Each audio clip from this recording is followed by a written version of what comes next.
Ma très chère sœur, je suis très ravie de vous revoir. J'ai entendu dire que vous allez bientôt vous marier. Ah oui, c'est vrai, ma sœur. Je suis très contente et impatiente. Oh là, t'as pas idée. J'ai trop hâte.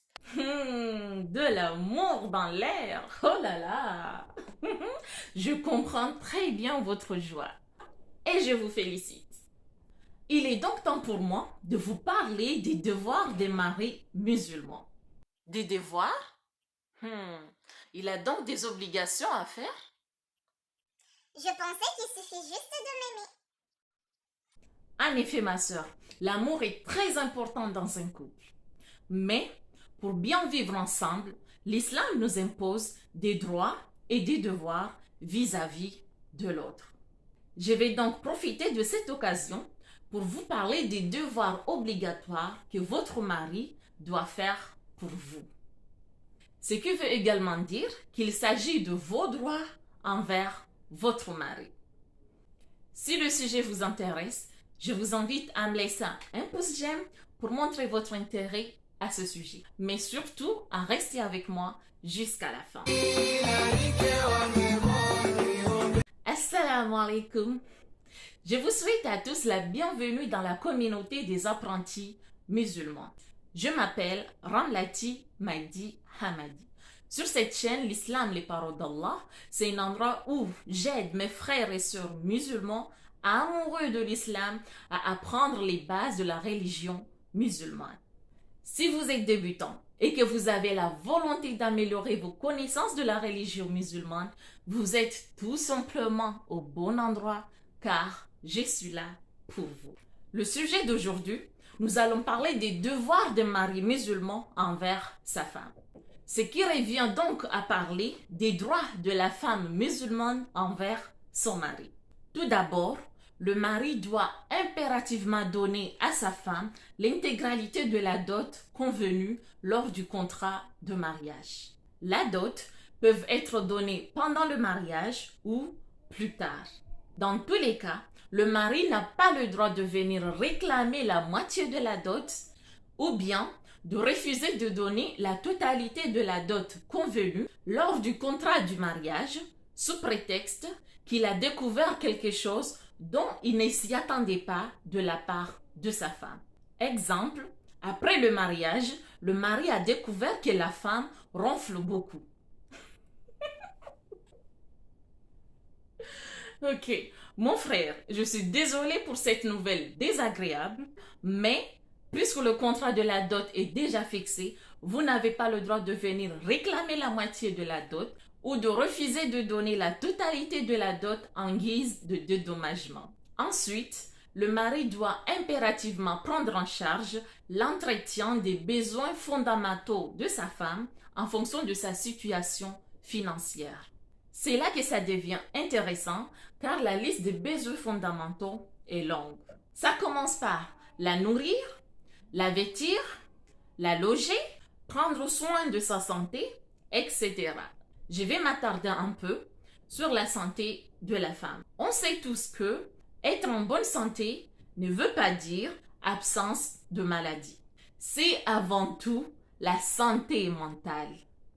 Honnêtement, pour ceux qui abattent leurs femmes ou qui les menacent de différentes sortes, sachez que vous en faites trop pour rien.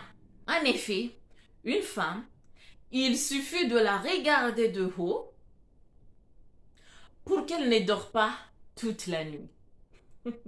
Et c'est pourquoi Allah subhanahu wa ta'ala vous a dit de bien vous comporter convenablement envers vos époux. Cela revient à prendre soin de son aspect extérieur, être affectueux envers son épouse, être à l'écoute et plaisanter avec elle, préserver son épouse du feu de l'enfer.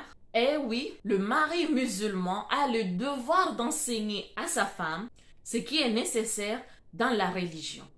Il s'agit de la croyance, de l'adoration et de la conduite. Vous avez également le devoir de fermer les yeux sur les manquements, les défauts et les erreurs de votre femme.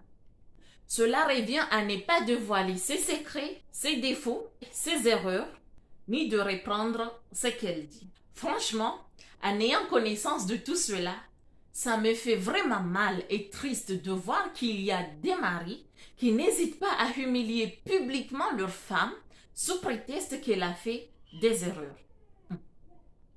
Franchement, c'est triste et dommage, surtout quand on sait que le prophète Mohammed sallallahu alayhi wa sallam a dit « Le meilleur d'entre vous est celui qui est meilleur envers sa femme. » Mon frère, est-ce vraiment un miracle si votre femme a des défauts? Le prophète Mohammed sallallahu alayhi wa sallam nous a dit « Si tu n'aimes pas d'elle quelque chose, tu vas en aimer d'autres. » Et dans une autre hadith, il nous dit « Un croyant ne déteste pas une croyante. S'il voit en elle un défaut, qu'il se rappelle de ses qualités. » Le mari a le devoir de penser à l'épanouissement de son épouse. Il s'agit de ses relations externes, amis, famille, ce qui veut dire le mari doit faire attention et prendre soin à l'image extérieure de sa femme. Ce n'est donc pas lui, la personne, qui doit humilier sa femme en public. Franchement, loin de là. Le mari doit également aider sa femme sur les tâches ménagères. Un jour, on a demandé à Aïcha, la femme du prophète, ce que faisait le prophète à la maison. Aïcha a répondu qu'il était au service de sa famille. Et quand il venait l'heure de la prière, il sortait pour la prière. Le dernier point qui est très important, c'est que le mari doit être juste et généreux financièrement envers sa femme. Ce qui veut dire, en titre d'exemple, vous n'avez pas le droit de donner du pain sec à votre femme au petit déjeuner, alors que Dieu vous a donné la possibilité de la donner du pain et du beurre. Un autre exemple, si vous avez 2 femmes, la gestion financière de vos 2 foyers doit être équitable, sinon il s'agit d'une violation du droit de la femme musulmane. J'en profite donc de vous inviter d'aller regarder ma vidéo sur la gestion financière dans un couple musulman si ce n'est pas encore fait. Je vous mettrai un lien en bas de la vidéo sur la description. N'oublie pas de me laisser un pouce j'aime pour m'encourager si la vidéo vous a plu. Sur ce, que la paix soit avec vous. Assalamu alaikum.